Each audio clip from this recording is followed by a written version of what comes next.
get started here. So we're officially calling to order the Committee of the Whole for Tuesday, October 1st, 2019 at 5:35.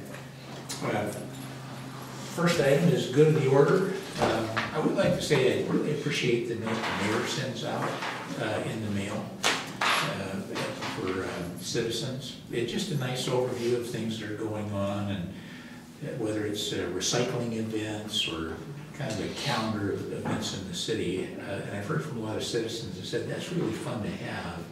And I think last time the council had raised a point about maybe getting to citizens and keeping their landscaping off sidewalks and make sure the corners are clear so cars can see around. And she put that in, and I just wanted to recognize that. I think that's real helpful for our citizens to see. So go to the order. I have one. Go ahead, Dot. Okay, I collect quotes. I have for years and years and years, and I came upon one I thought would be nice to share. And the quote is, "We are not just custodians of the future. We are servants to our neighbors."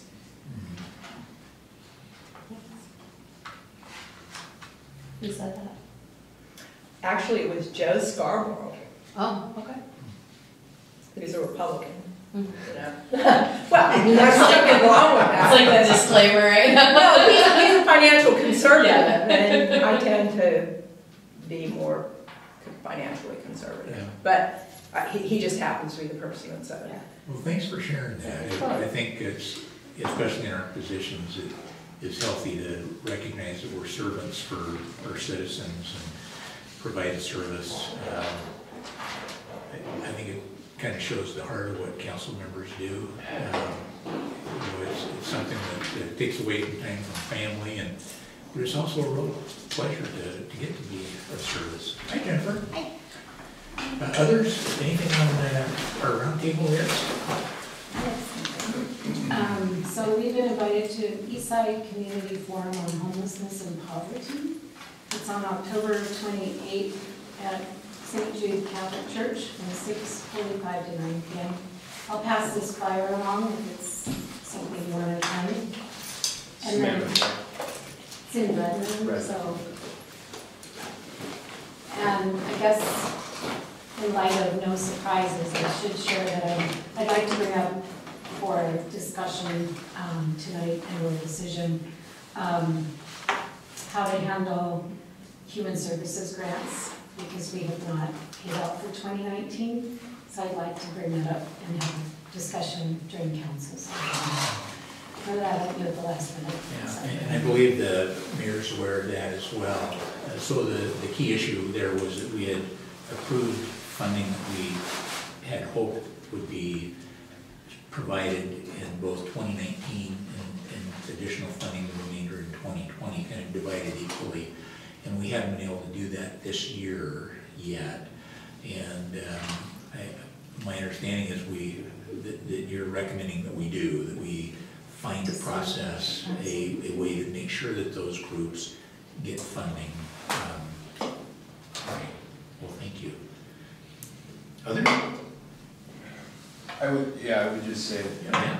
I think it would be helpful if we had a plan of attack, if you had a plan of attack, a concise plan of attack in terms of bringing that up, Yeah. and how you wanted to, if there was something you wanted to do, to have a concise way that we could,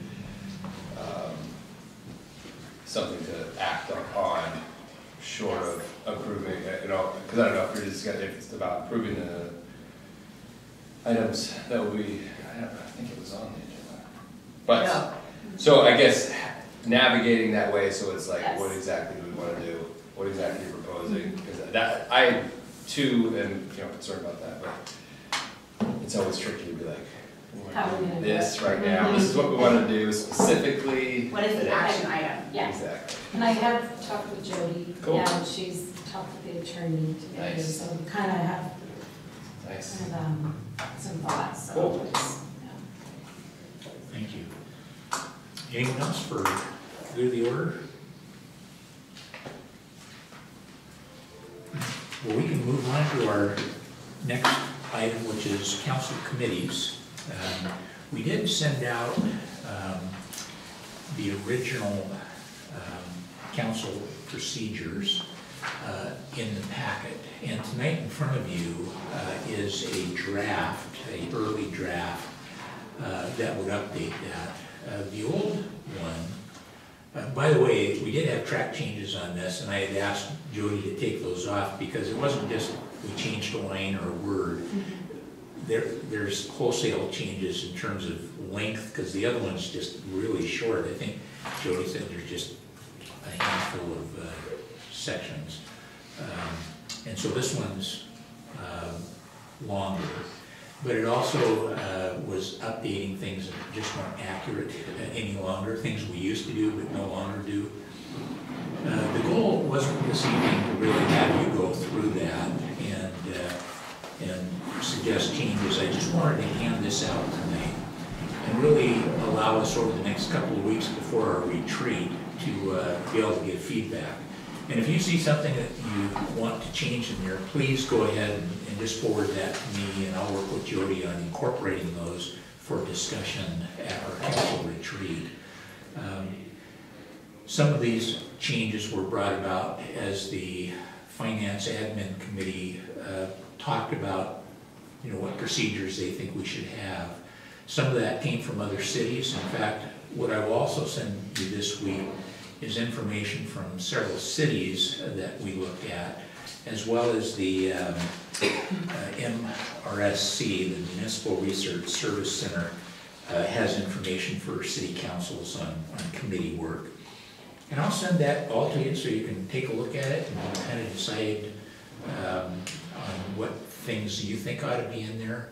And then we'll really do a deep dive on this. My goal is to help really come to some conclusion at our retreat and get to a point where we can not just update it, but feel really comfortable as council what we want to do with committees.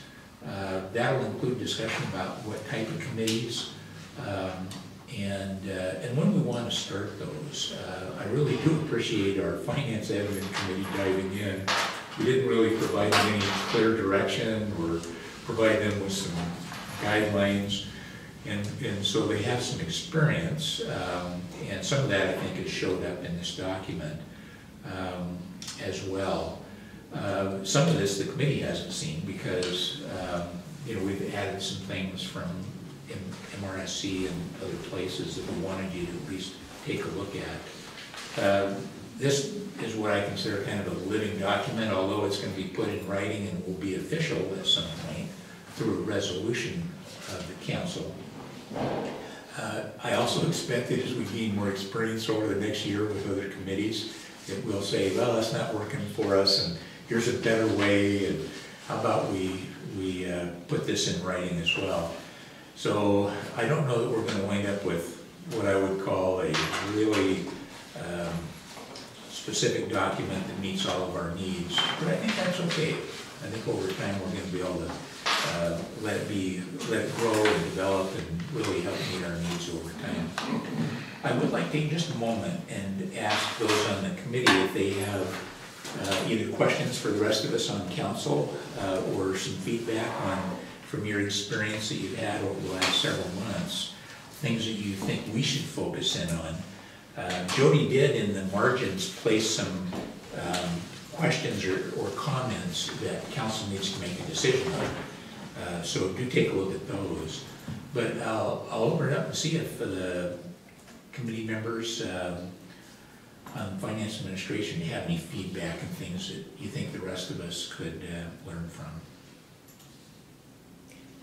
Well, there's one thing that sticks out to me, and I think this gets into the importance of a committee defining its work, which is not a work plan, but very specifically defining its work according to the categories assigned to it, so that there is little to no question about what its jurisdiction is in terms of policy review. That job description, if you want to call it, would come to City Council with whatever number of drafts in advance you know, are appropriate, and there are very strong feelings that council should not be out of that loop as discussions go on. And the purpose of that being to be sure that there is a high degree of trust in the process. I think it's very important to understand in finance, if you notice an irregularity, and that doesn't mean fraud, but if you notice an irregularity, it is the purpose of a finance committee to be sure that that is not only brought to the attention of the administration, but specifically to council as quickly as possible. Because if you look very carefully at the RCWs, one of the responsibilities of council is oversight. You know, and so the degree to which finance, for example, operates will be defined by council in terms of oversight. That is not interfering in administration. It is a duty to provide that type of information back to council, at least in the area of finance in particular. I think that's true. It might be a little different for other committees, but finance is a very tough road, is the best way to do it. So I think, you know, its role in researching and understanding things can be very helpful to the executive side, but we still have to have a very clear agreement on, you know, what we're going to be looking at, and that has to be adopted by full council. Yeah. So really, when you look at the materials, it's up to council to decide how we're going to operate. And if there's a question or need to better define what's administrative and what is council, then that should get resolved in the committee job description. Yeah. Thanks for the feedback on that. I certainly will make sure that we have an opportunity to define the work for each of the committees. I don't know that we'll ever be perfect at it. There's always times where you're discussing things and say, what, you know, is this something we share with the entire council? You know, we're talking about it on a committee. And so another part, the last part we talked about, that communication part is extremely important. One of the things that the committee did that I really appreciate is we now have their minutes or, you know, overview of the meeting, you know, online for the rest of us to take a look at. I think just today I talked to Jody about putting the agenda on there, because the agenda sometimes doesn't come out a few days early, but sometimes it's earlier than that. But that would give other council members an opportunity to take a look and see what upcoming agendas might be for different committees. And if they have a question or say, hey, while you're talking about this, don't forget this item. And you could send it to the chair of the committee or to the Mayor Pro Tem to send on. And all those communication pieces, we'll kind of walk through them and make sure that we define as closely as we can how and when information gets shared with the rest of the council. And then you pointed out, I think, what's a special circumstance where there's something that seems really urgent. In most cases, I would like to feel that the mayor or one of our city administrators has either emailed us or called to say, hey, this came up, we're just letting you know. But the communication and building that trust, you know, personally, I've just had so much trust in the three of you that are on the committee, and I know that this is a huge lift. There's a lot going on. We don't have a formal finance director. There's a lot of things that we're trying to get squared away in finance. So it's a really heavy lift right now, and the three of you have been carrying that.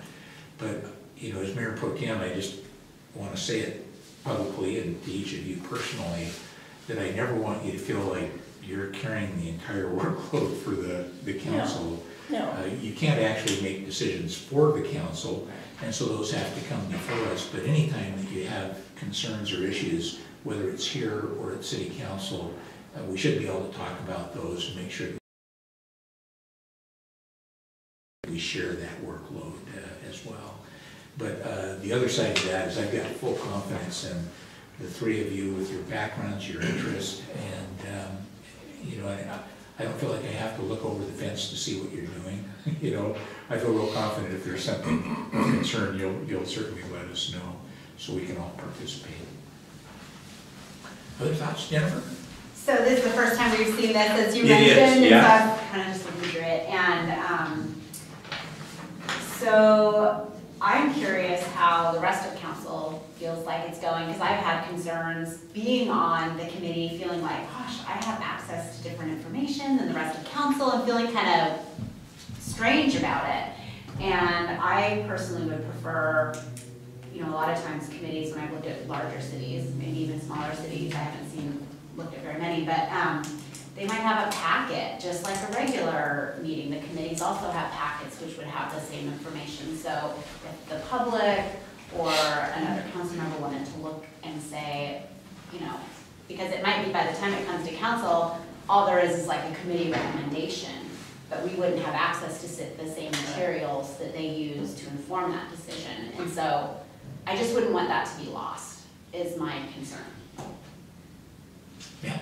Yeah, I mean, seems reasonable. I mean, the committee that I'm familiar with in the city, you know, there's, you know, the committee consists of presentations given by staff, and those presentations, you know, theoretically would be available to whoever wanted them. But I think, I think to some extent, if things are prepared and put together for a committee, it seems like they would be just as easy to have them be available to everyone.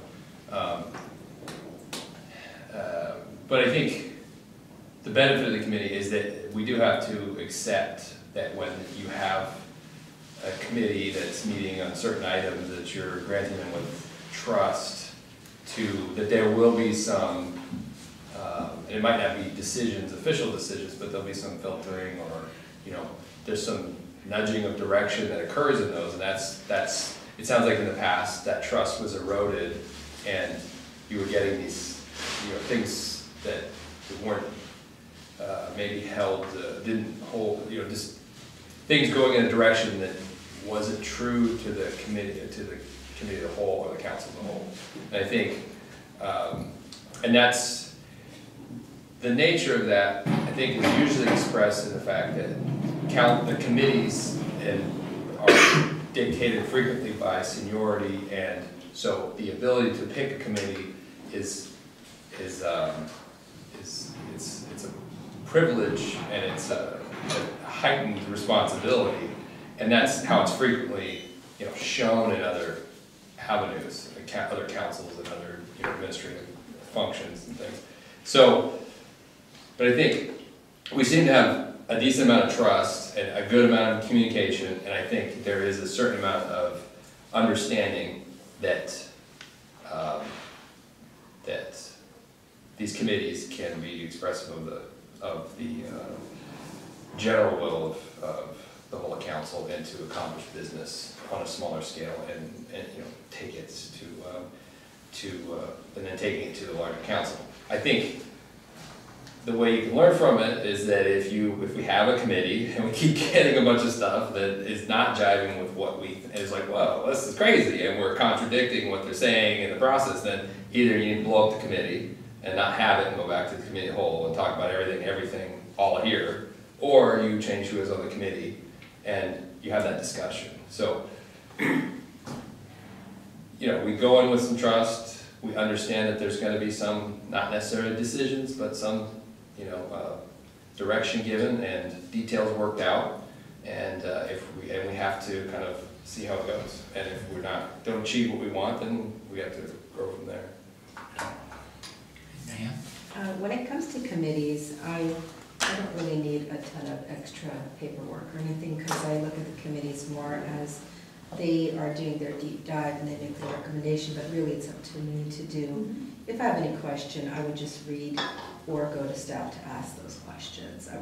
So I'm not as worried about I need extra paperwork or reports or anything, because the committees never make a decision. They only provide a recommendation. So I feel like, you know, it's a smaller city, smaller situation, and that for us to get the information we need is not difficult here. So I'm fine with how it works as it currently works. Can I give an example and hear how people feel about it in terms of the sharing of information? There have been two situations in the early committees meetings where we learned about accounting practices that had been done in the past, which had been identified by the, I'll just use executive to lump everyone together, executive branch, and had taken steps to correct. But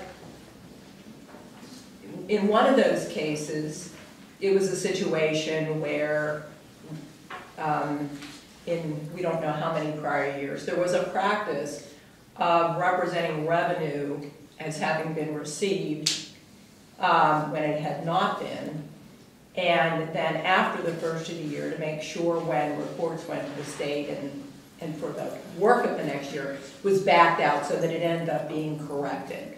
The problem with that is you were accruing revenues and you had a cash basis accounting system. That was identified, it was corrected. So that's a good thing.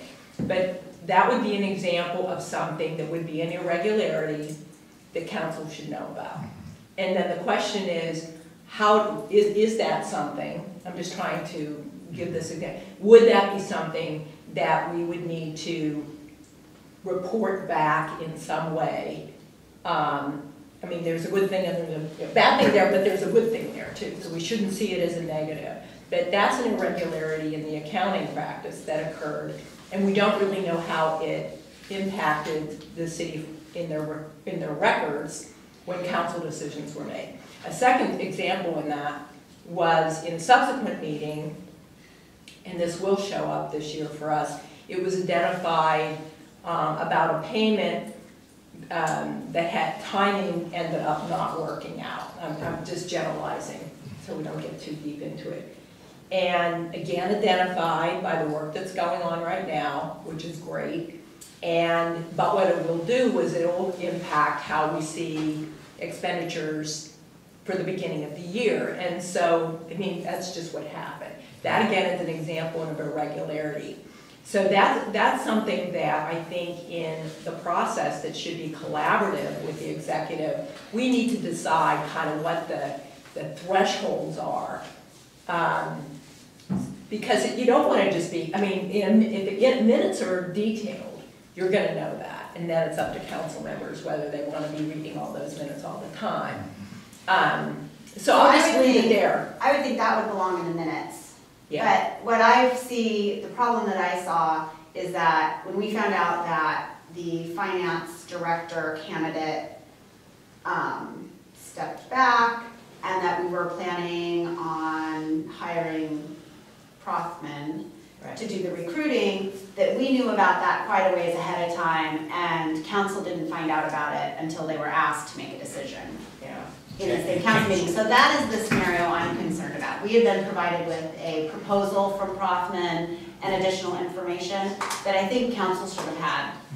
And so that is my scenario more. What Dorothy is, Councilmember Lingle is describing is more, yeah, that should probably be in the minutes and documented somewhere. But my concern would be more of those other things that then would come to council for a decision. And we would have had the information and had time to think about it. The rest of council would not. Those are the scenarios that I'm the most concerned about. Well, and I'm happy to hear from our other council members. I just wanted to make a comment. Thanks, number one, for sharing some of the things that you struggle with, because I think all the rest of us will do that on committees from time to time as well. What information do you share? When do you share it? Because there's a certain weight when you find out something and you say, maybe everybody else ought to know, and what do we do with it? I think that's a very natural part when we're not all together in a room hearing the exact same thing. And I don't think we'll always get it perfectly. This kind of whets my appetite for our retreat, because I think we can really have some serious down-to-earth discussions and move through it. But I'd love to hear from others what your thoughts are about the communication piece. Well, specifically on that one question, I think if it's something that is going to lead to a quick turnaround decision needed from council, that we should get the information as soon as possible.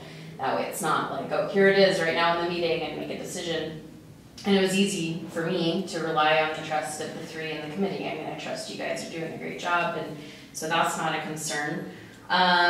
In general, with information and committees, I like that the minutes are in OneDrive, and if I want to kind of just browse through, I can. I really firmly believe that any meeting that is a public meeting and anyone could show up to, we should make every effort to make information really accessible, with the caveat that I don't want to put more burden on staff to do some different format or make things available in a way that is not easy. I don't know if it's easy to upload stuff on our website, but so just make it accessible to anyone.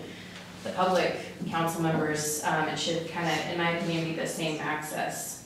I also have that opinion with audio and video, but you know, I'll just leave that there. That'll keep coming up. And then what was the specific thing you were talking about? Remind me, sorry. Yeah, I was talking about a situation where staff disclosed something in the discussion, which was awesome. Okay. And they also let us know that they were correcting the issue. Yeah. And there's gotten, part of why this defining of things is so important is that you don't want to create a structure where people don't come forward with information in committees, because then you end up in my view, even a worse situation, because the committee members can't provide input into that issue, and at least when they have that opportunity, the staff can get a temperature of kind of where things might be. So you don't want to create, I mean, the value, my personal belief is the value in really defining some things. And, things move around a little bit. Defining some parameters up front is that then we can all trust our terrain. But if we don't do that, it becomes blurred. And when things become blurred, you don't function well.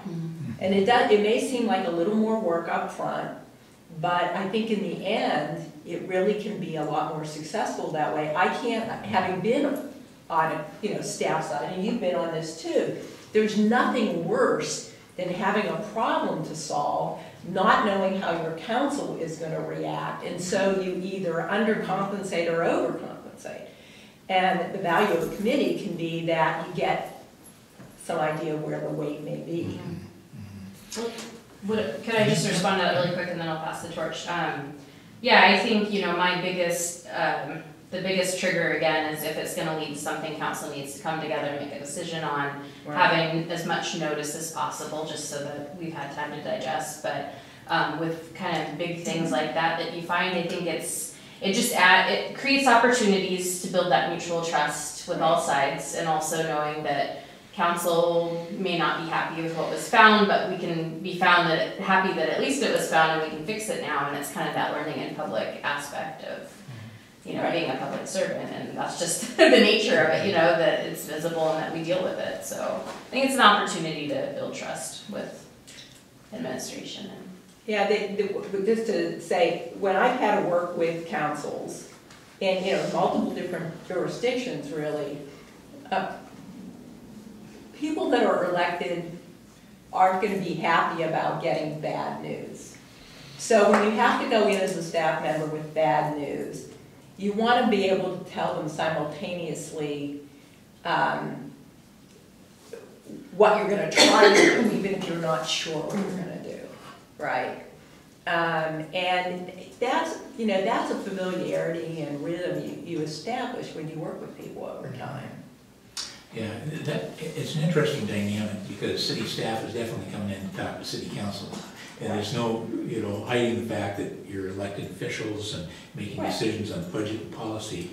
But having that openness to say, let's work on things together, that you can bring sensitive things and know that, they're sensitive, and that some of that stuff, you try as best you can to treat that with respect, and be good listeners, that you have a partnership that you're working on. I would hope our committees, in the long run, as we look at them, are a benefit to our city administration and city staff, that we're working collaboratively on things. And certainly is a benefit to the rest of council as we work and dive more in depth on things and, you know, get to see some of the workings that go on. But we do have to treat that with real respect. It's, you know, I've done many, many meetings with council committees, mayor and city managers, and you know, some were much more open. You know, Mike, just tell us what's on your mind. What do you need from us? How can we help? What are the key issues that we're going to be faced with? What decisions do you need us to make? And others were more closed, and so each of us as council member gets to decide who we're going to be in those meetings. I do for a few minutes just wanted to ask staff, because it's not just us on committees, but we certainly have Laura Thomas, you know, is one of our assistant administrators, Amy De Los Santos on the finance admin committee, and then and Jody Wyckoff, our city clerk as well, who's there. Any feedback for us? Probably a couple of things, because obviously this is brand new. We're waking it back up. You know, it's always been intended where it's, I think, an opportunity for staff to have candid conversations that are more in private, but they're definitely open to the public. Historically, we have done agendas and, you know, provided materials. We will be putting all of the documents that are produced either ahead of time or that are handed out at a meeting up on the website, but we actually have to create that page now on there, so that's just something that we need to do. You know, the Finance and Administrative Committee probably wasn't the one that we really wanted to upstart first, because we don't have a department or a committee, so it's a little wonky right now, and we're trying to just shuffle through it.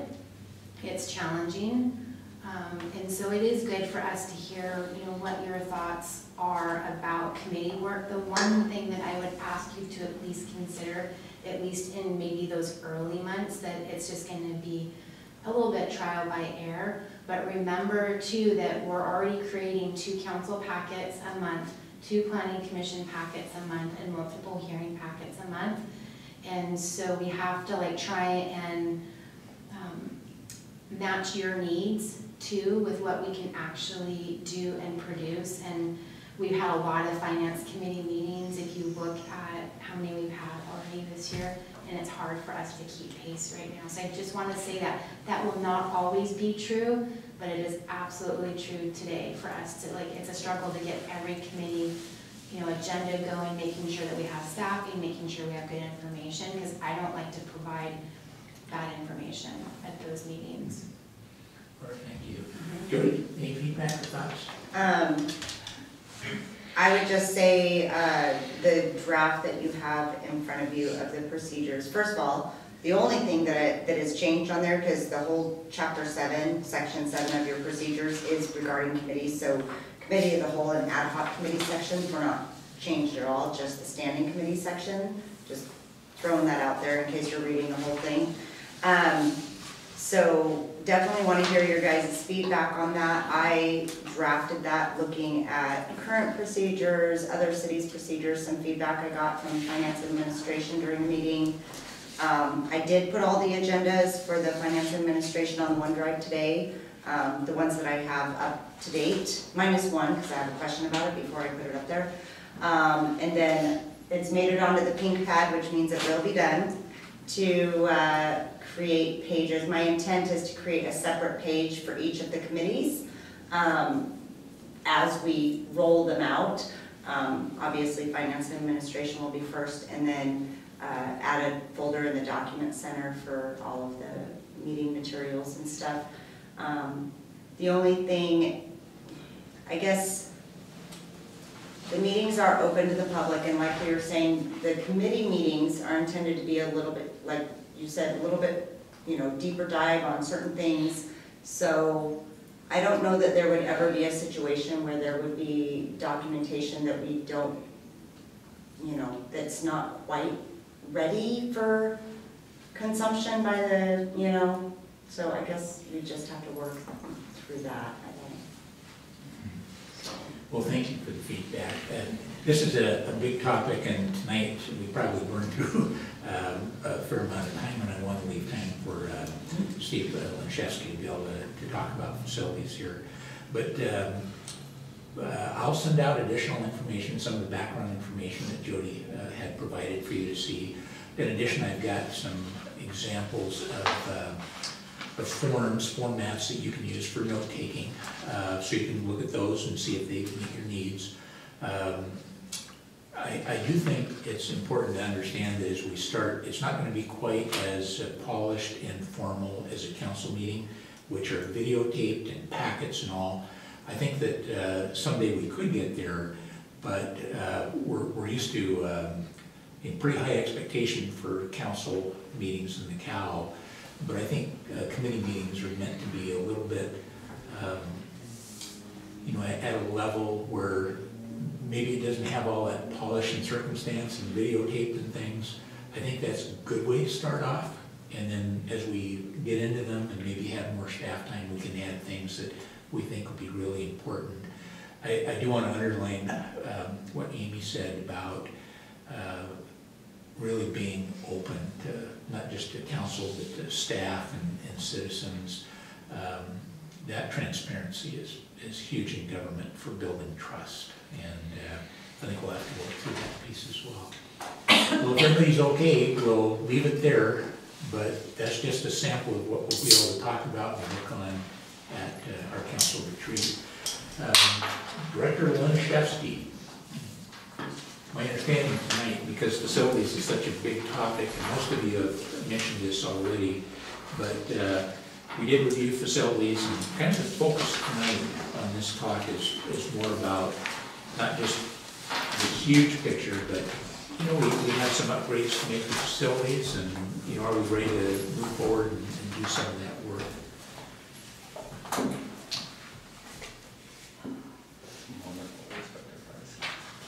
So this evening, I don't think we'll be getting into whether there's facilities we should share, sell, or keep, or what does the future look like for the new city hall or so. So it'll be a little more girl-focused. All right. Good evening, everyone. Steve Laniszewski, Public Works. So with city admin, support request, council review, reports for every facility everybody has seen. We are where we are today. Everybody's understood that we hired an inspector and that we're moving forward. We're trying to figure out really what's going on in each of our facilities. And what we had done, trying to be tidy and concise in the brief table, is really get to the meat of what needs to happen, and then how we begin to organize what we do. Set those priorities and begin to move forward. So you can see they're kind of clumped into some specific types of trades work: electrical, roofing, security, exterior features, vegetation management, HVAC, exterior, there's paint, there's windows, and then when you get inside, there's carpet, paint, and other. So with that said, I did prioritize them how I saw fit and with some input from admin. Color coding, you can see some light blue under the places where staff are present. Light green is places that are often used, and then white was just not anything at this point. It's sitting vacant. So that's kind of the list in a nutshell. My opinion on priority, we'll go over that in more than here to have a discussion, so it's not a one-way conversation. Electrical is important stuff. I think those are fairly simple, but yet fairly specialized. Not everybody can do that, so we should get those handled, and we should get those handled first, no matter what facility it is. I worked my way then inward, where we can protect our investments, structures, either term you want to use. They are interchangeable, in my opinion, to the best of our abilities, by keeping things out and not letting any more issues happen from the elements. So let's fix the outside, in my opinion, before we really start to work and worry about the inside. None of this is prioritized in what we would or wouldn't do, other than, like I said, administration direction on trying to fix where we need to fix, because we have people in the buildings that we have, So security is a big item, and this isn't just security of the property, the premise, but, you know, how can we build the insides of these things so that staff and those who are present in the buildings are safe? You'll notice when you go to other agencies, you know, there's a clear and concise counter. There's normally, unfortunately, think of like the police station where there's a window and a weird little passage tray for your bills and pens and whatever you have to sign at the police station. But that is an unfortunate side effect of, you know, society today. And if you go to a lot of other city halls, they do have that kind of barrier. Ours is even, you know, more exposed, corner lot, side wall windows, side parking. I know there's been concerns for years about building and a car maybe just, you know, even accidentally running into the structure of City Hall. Like, there's a lot of issues that need to be addressed. And other agencies have hired a security / site assessment group to give them a report and recommendations within. And that's, you know, that's a 4 to 5 figure program, but we don't have to have every building, but we can pick and choose. But that's kind of, I know admin supports that for sure, and that's why it's on the list. We've talked about it as long as I've been here. I know they were talking about it before I got here, and even prior to my departure the first time. So it is important. Then jumping kind of back to the exterior, you know, we wouldn't paint a structure until we fix siding, fix other foundation needs, any other trim and soffits and, you know, gutters, all that kind of stuff. So again, working your way into the building. Vegetation management, a lot of stuff we can do, right? But again, we're doing what we do and trying to continue and maintain our work efforts, you know, public works wise. But vegetation management in this sense is definitely more of the tree trimming, removing, taking down in a delicate way or a well-managed way, right? We're really good at, we can take a tree down, no problem. But if we want to keep a tree up and know which limbs to trim and how far to keep them away from the building, and, you know, do you get to a point where you take too much? So we just need some professional advice on several buildings. The Public Engineering Building and Tree Plant has a lot of trees adjacent, which have needle fall, you know, limb damage to the structure. The Visitor Center is another one, again, exclusive of are we or aren't we, that isn't relevant, but that needs a lot of tree management adjacent, and those are, you know, quasi-ornamental trees that have benefit, so you probably don't want to take them all the way down. Or do you, because trees have roots have intrusions into foundations, so there's a lot to consider. And I certainly appreciated arborists telling you what you should do rather than me telling you what I think you can do, because they're very different things. So that's definitely, you know, outside consultant support. And then you start to get into that, you know, the moving parts. HVAC is important. It becomes a high priority when it doesn't work, whether it's hot outside and you can't make it cold inside, or it's cold outside and you can't make it hot inside. And I know you all read those reports, and it has been, you know, several months in the making. I think I read the first report we had was submitted to us maybe the end of February, so it's been a while. So you may have forgotten, but a lot of the HVAC machinery is past its service life, so old it doesn't have serial numbers. Like, there are things out there that are just out of our control. Granted, they keep running, and we are investing in those things because we have to, but you know, those are other decisions that we need to make, and maybe that's a simple decision. Hey, when it dies, let's fix it then. Let's quit repairing on the go, and like if it breaks again, then we can do a wholesale replacement. I mean, I don't know, it doesn't matter, but those are kind of that policy we need to begin to work towards on what we do and how we do it as we move forward. You know, painting is a need for most of our structures. The only one that has concrete lap siding on 3 of the 4 sides, or 1 of the 3 sides, I think, is the Tech Center wastewater treatment plant building, where we are in engineering. Other ones are all cedar, and you know, those have to be managed or they decay pretty quick.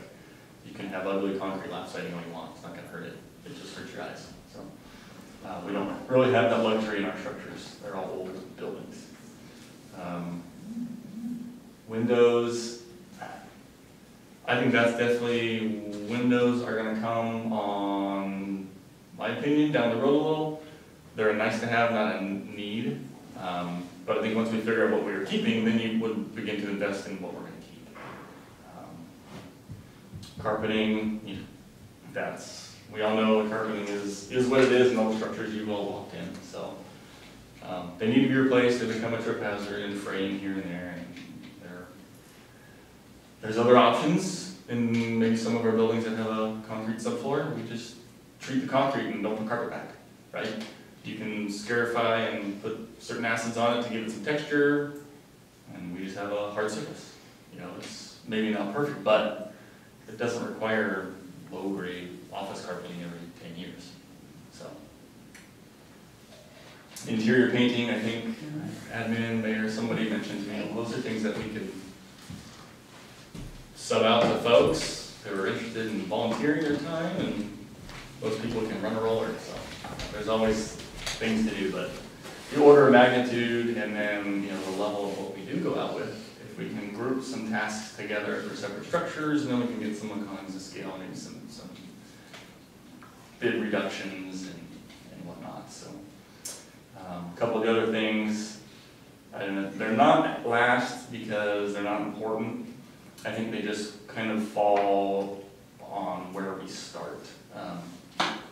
You know, buildings not being level, that's something that's probably going to be looked at when we look at the exterior, like number 4.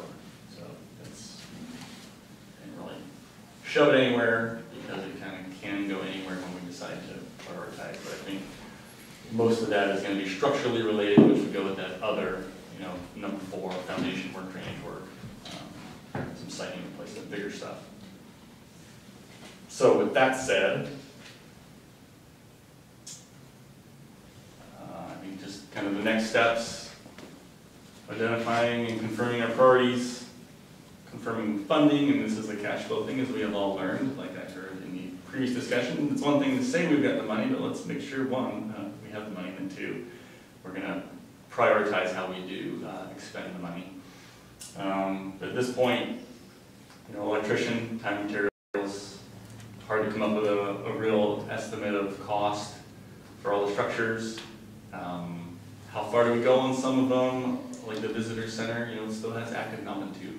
Are we going to address that, or are we going to wait to make a decision on structures and then start addressing those things and need to identify it under Type 17, you know, sales list? And it is what it is. I mean, I don't know, but that's, in my opinion, that was the one that kind of stuck out the most in my mind on functions.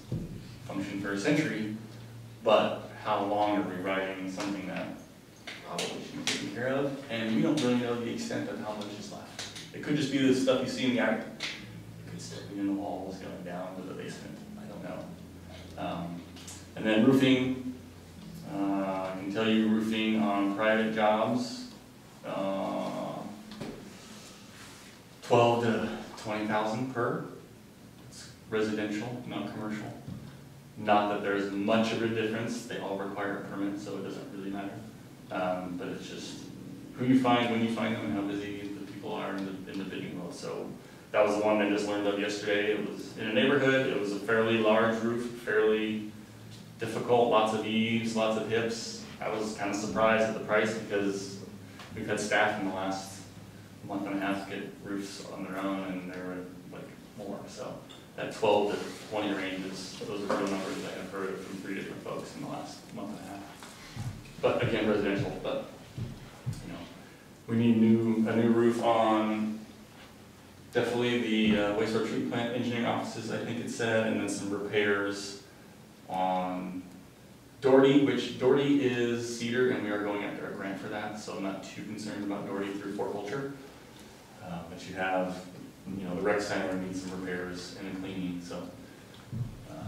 It said City Hall didn't need a roof, and I got a hard time buying that. It looks to be at the end of the service life itself, so kind of those priorities and our own decision, and getting a roofer to actually give us a thumbs up or thumbs down assessment rather than, you know, Gary did a good job, but I don't know.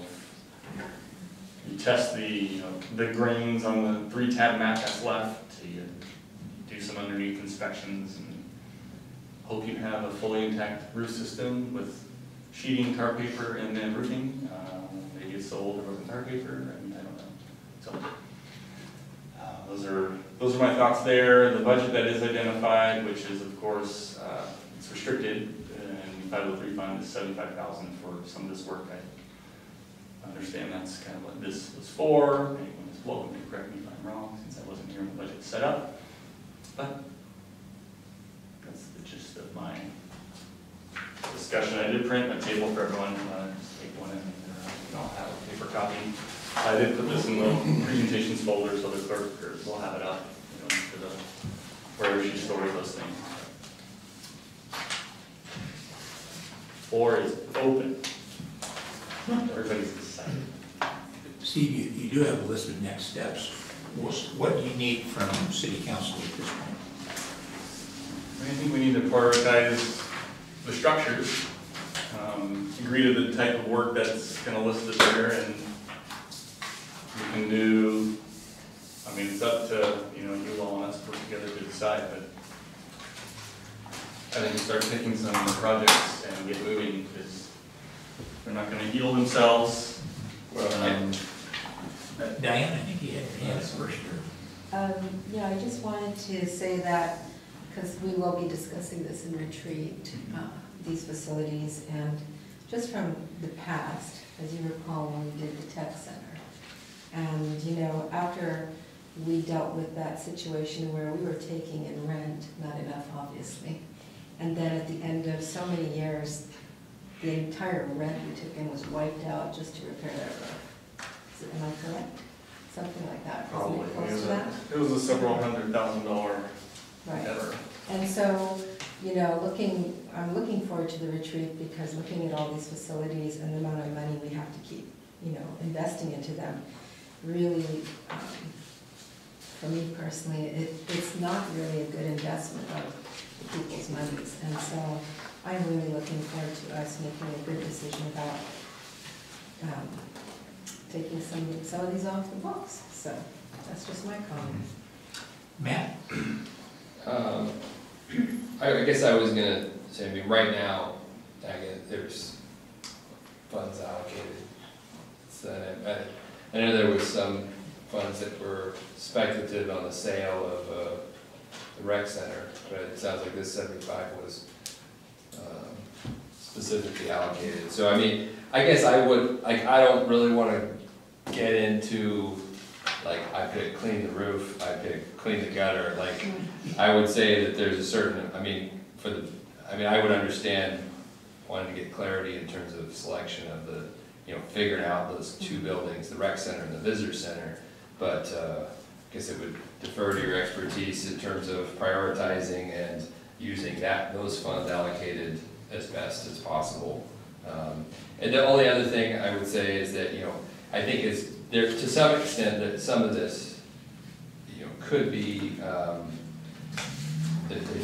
there could be some of it that comes out of, that's an operating budget type thing in terms of you're in a, and not, obviously not replacing the roof, but you're in a public works building, you need to clean the roof, that's part of your day-to-day maintenance, day-to-day operation, I guess. So I think that distinction is somewhat important, and just make that comment. I don't want to hawk every, roof pressure washing, but I think it's a distinction that should be made, operation versus, just these one-time things. But, yeah, I agree, we have too many buildings, we need to get rid of something, but, I think the bigger, to me, the bigger question is which one of them now is the best something to get rid of? Jennifer? Yeah, so in general, I like that you broke it down into different categories, and if there was a safety issue or the roof was leaking, those would certainly be the #1 priority. So I guess what I'm wondering, are there certain things, yes, does the roof need to be replaced, because it's the end of the lifetime, it isn't currently leaking, or is the roof leaking, do you know what I mean? So in general, yes, the roof, but what if we had siding or an HVAC that actually has already failed? Do you know what I mean? There could be other things that need to be prioritized that are lower down on the scale you created because they're more urgent. So I don't know if you have identified any urgent needs and could tell us, are there some urgent, like, we're gonna have a roof leak, we are going to not have heat this winter. Right. Are there any urgent? Can you go to the other slide? Yeah, the other slide is kind of what I was looking at. So, from my understanding, we haven't had a interior leak from a roof. Okay. Again, they were just advised, one is well past its service life, the shingles fly off, I mean, it's obviously needs to go, that's, just, in my opinion, that's a simple decision because we're keeping the structure and it needs it. The electrical work, and this is kind of another thing, a complete sidebar of this, but in handling work we need to get done, right? Council, admin, mayor are very, very up for, hey, does our crew want to do the work first? We'd love to give them work to them, and even if it's overtime, right? So instead of hiring someone, do we want to see if our own staff want to work some overtime to do specific tasks?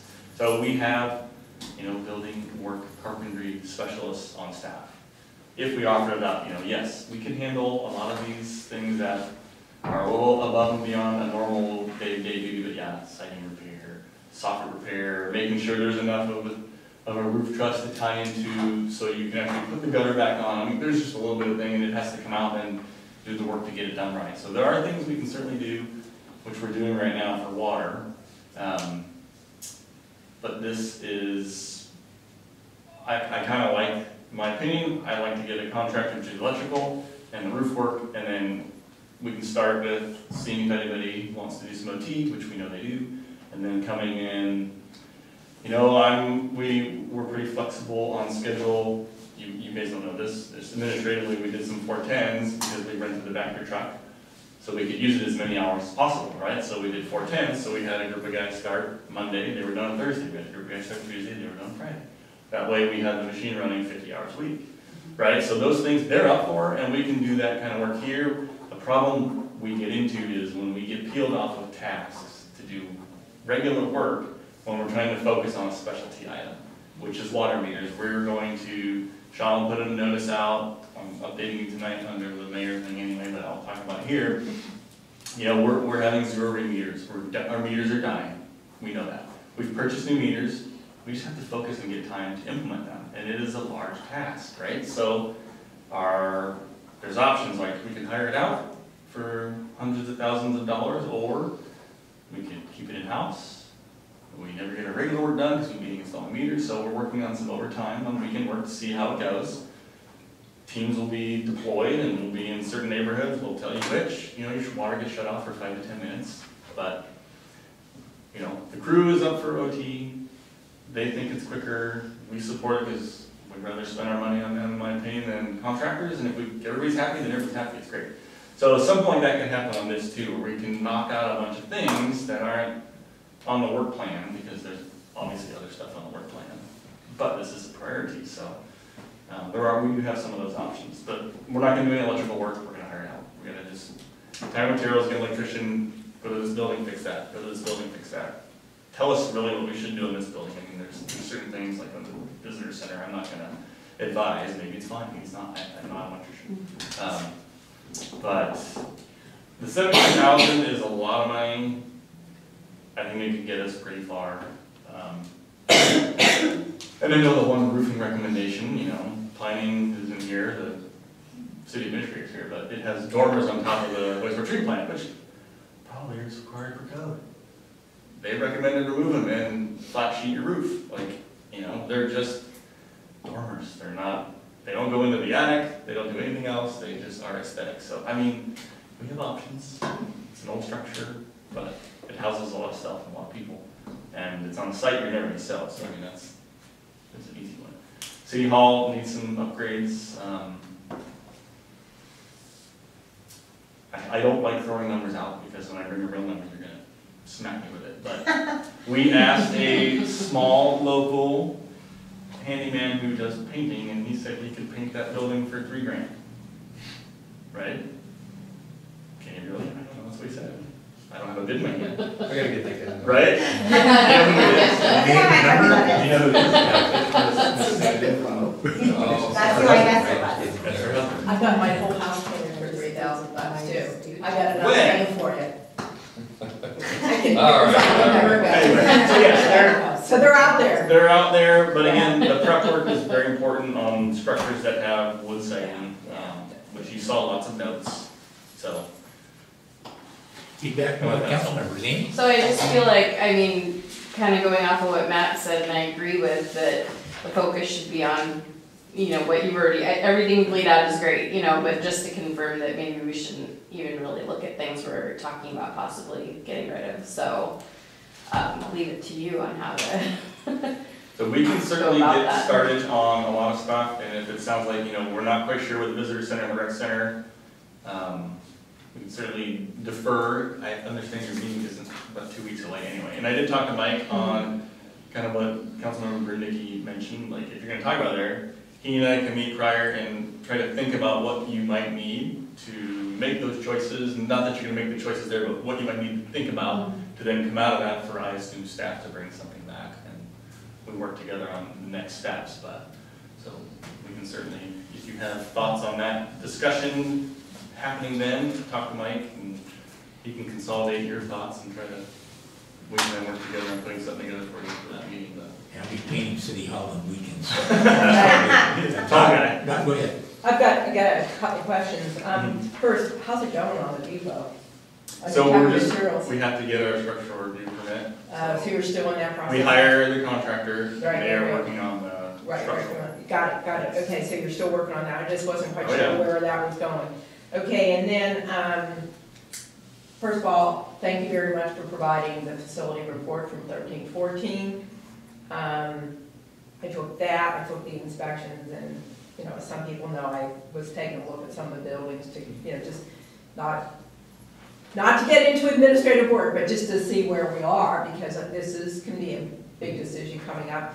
I agree with Councilmember Bernicki about our inventory of properties. I have my thoughts on what we should get rid of and what we shouldn't. But you know, we'll save that for the retreat. But you know, one of my real concerns has to do with City Hall. And this is a picky thing, so I'm gonna admit that. But, you know, to me, we should never have employees of the public in a primary place that is not top-notch on security. And, you know, what the problem with City Hall is that it's not easy to create the security for staff in the lobby. The building that, an office building I developed for an agency that I had, we did have the wall and the glass and the thing, and we had a buzzer, and either you were buzzed in or you weren't. And so that might not be practical with City Hall, depending on what we're doing. The other thing is, I know this is picky, but I really don't like the hardware on the doors. I think they worry me all the time if somebody forgets and leaves something locked and there was an emergency. Or somebody, it's not alarmed either, so if somebody would just happen to get in there somehow, and, you know, first employee in the door, it could be a really bad thing. So I really worry about City Hall.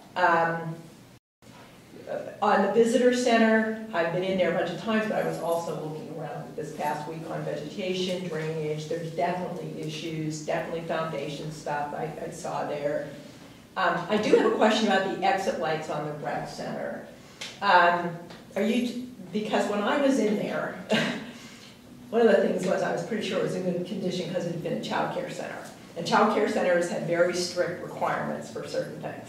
So there was a lot of emergency lighting features in there. Now I didn't, go on the dwell meter or something and test outlets, but and it's got the right kind of bars to get out, things like that.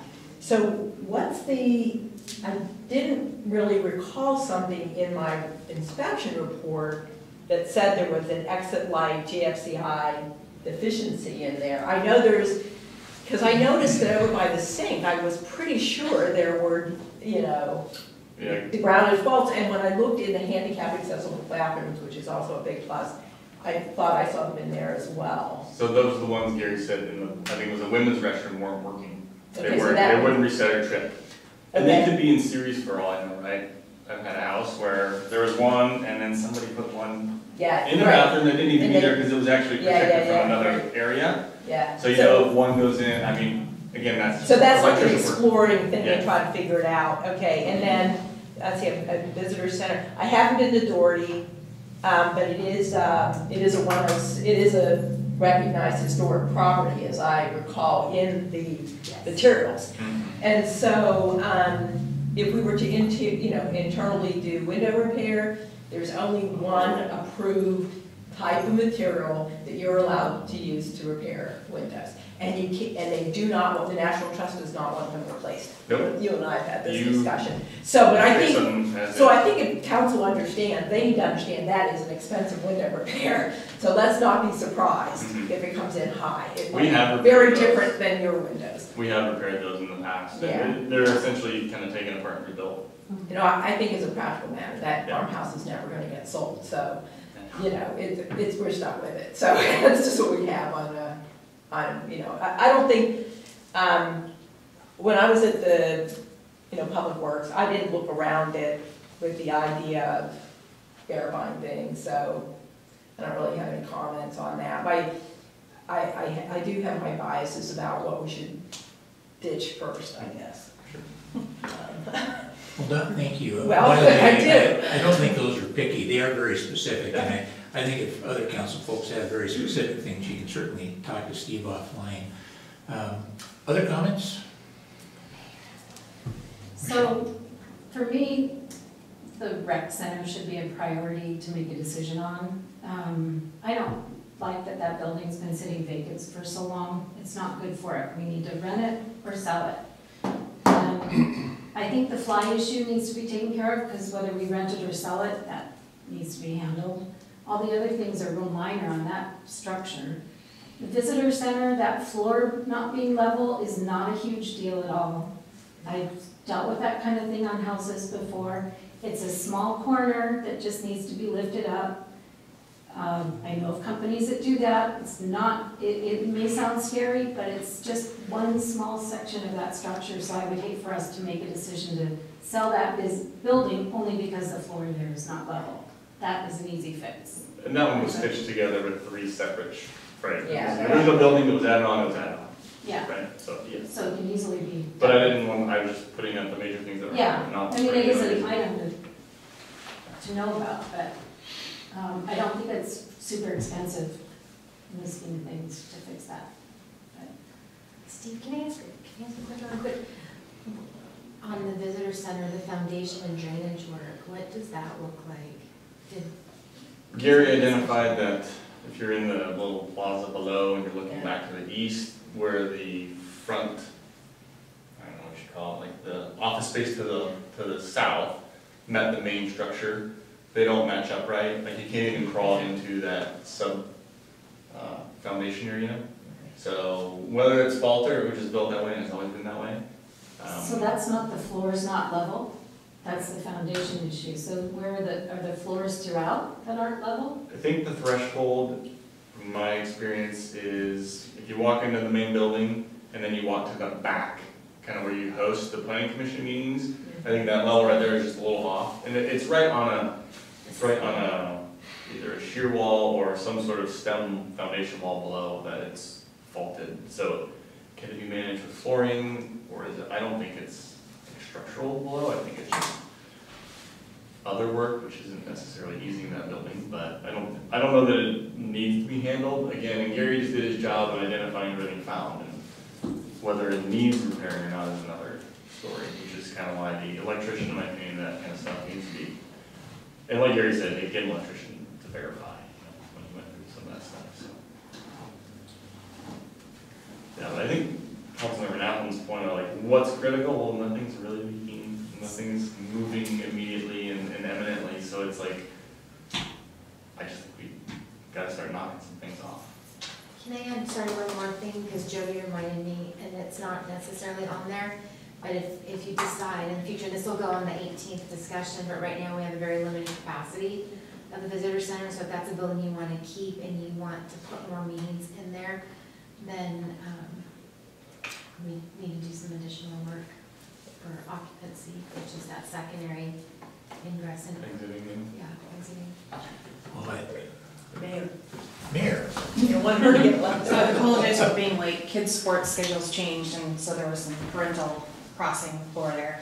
I don't know if Public Works Director Moniszewski mentioned this, but from our perspective, you know, the most important things are definitely getting the key things that are in the buildings that house employees taken care of. And to Councilmember Langle's point, I think most of council probably remembers talking during the last budget cycle about the safety side. The Public Works Director has pulled a report from another jurisdiction that recently did it, and that's one of the next steps. Because to your point, I mean, most city halls now are blocked down at the front. There's some security features that are really important, and there have been some very interesting encounters at the front desk, and that is, or even in back of City Hall, we changed procedures preliminarily a year ago. So that's a really important thing to look at. That's also probably going to be a big dollar amount because we have to look at, you know, the entire kind of redoing of that front of City Hall. But it's also important. Our staff need some more barrier, and with our staffing levels, we right now can't be open on Fridays because we're so understaffed in City Hall, and we need to make sure it's a safe place for everyone to work. And I think that alone factor, you guys correct me if I'm wrong, there's plenty of times when there's very few people up front at City Hall. Right. There's very often times down at the treatment plant where the building permit office is that Melanie's by herself. Right. We may all be gone, and that's, you know, that isn't necessarily comforting either, so there's always something to consider. and Yeah, I would agree with the mayor and Councilmember Lingle about the safety of that. I was very shocked when I was traveling out to BLM office, and even them out in the hinterlands had major security. And I think in the current climate of where we are today, I think that kind of security is definitely needed. Matt?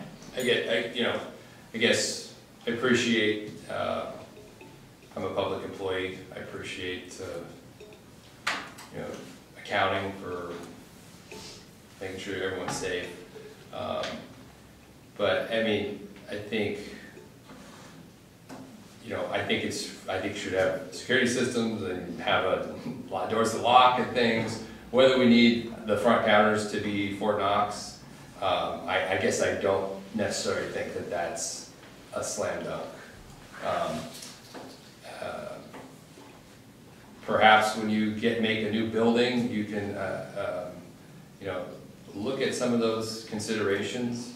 I think there's all kinds of public employees that are librarians. I don't know. Just think of library. I mean, what are you going to start putting librarians in plexiglass booths so they aren't exposed to the public? I work with the public every day. I guess there's inherent risk there. I mean, I think that we should look at the door security and make sure that there's, not everyone's just walking in and out of every building and every yard, yeah, but I just don't know if we need to, hit the panic button and say we need to erect super barriers in Duval. Because there could be some crazy thing that happens, because crazy things happen all over the world and we hear about it, but I just don't, sometimes there's not things you can do about complete sanity. I guess my real concern is the fact that we house some information that's private information, and that's one of the reasons why I don't sign up for how we do our billing, because I don't want my private information that's in some not very secure spot to have someone have access, and when you have one person there and they go to the restroom or something, I just feel like there's documents and things there that maybe we would need a little more security. I'm not asking for bulletproof glass, but something a little better than what we would currently have, where someone could come in and easily access things. There's another thing that we have, and this is for the retreat to consider, which is one of the reasons I wanted that report, because I was pretty sure what would be in it. And that is, with the caveat that I do not see this in our immediate financial future, underscore, but there will be a time when we need to rethink what kind of city facility we operate out of. And one of the things we have to think about when we think about which buildings we keep or sell or whatever, how much money we really need to think about buildings that have a lot of flexibility. Because anytime you build a new building, you just don't know how that sequencing is going to affect, is going to interface, with the whole process, the whole inventory is the best word. So that is something I think we should talk about. And one of the nice things about that facility report is that it does talk about lot size, and it's in the inspections too, but it talks about the lot size. And so when you actually walk the facilities, you get a much different, or at least the way I look at them, is I get a different perspective on their economic viability. And I'm always thinking about commercial tax base. But that should definitely be part of what we, bounce around when we think about what we keep, what we rent, how long we rent it, what we use it for, what kind of flexibilities might we need. I mean, one of the reasons why the rec center is always interesting to me is because it has it's just this open space. And the value of that is that you can do lots of things with open space. I don't know if that's what the decision will be, but that's just one of the reasons why I'm always drawn to that building, which probably won't make the school district as happy because we know they want that building. But that's really not the point, right? Looking at doing that long-range planning has to kick in at some point. I think that's what Steve had asked about. What do we need as council to help us with that? It is a much larger picture. Yeah. Obviously, we won't get to that tonight. I just wanted to give a little feedback myself. I did think there are 14 different facilities for Bellevue Fire and Medical Run for several years. You give me a ton of confidence, Steve, looking at this layout. It really isn't overly complicated. There's some things that need to get done. I have enough trust in you to be able to say, what is it employees can do? Make sense? What does it make sense to farm out to somebody else? Priority, I think you nailed that. Obviously, we want to take care of the safety and welfare of our employees, so the buildings they're in are really a top priority. I'm confident that you know things that, if something changed and we had a leak in the roof, you'd say, let's get that fixed. There's also things that are going to be expensive enough that you're going to have to come back and say, we need to come up with a long-range plan to replace something.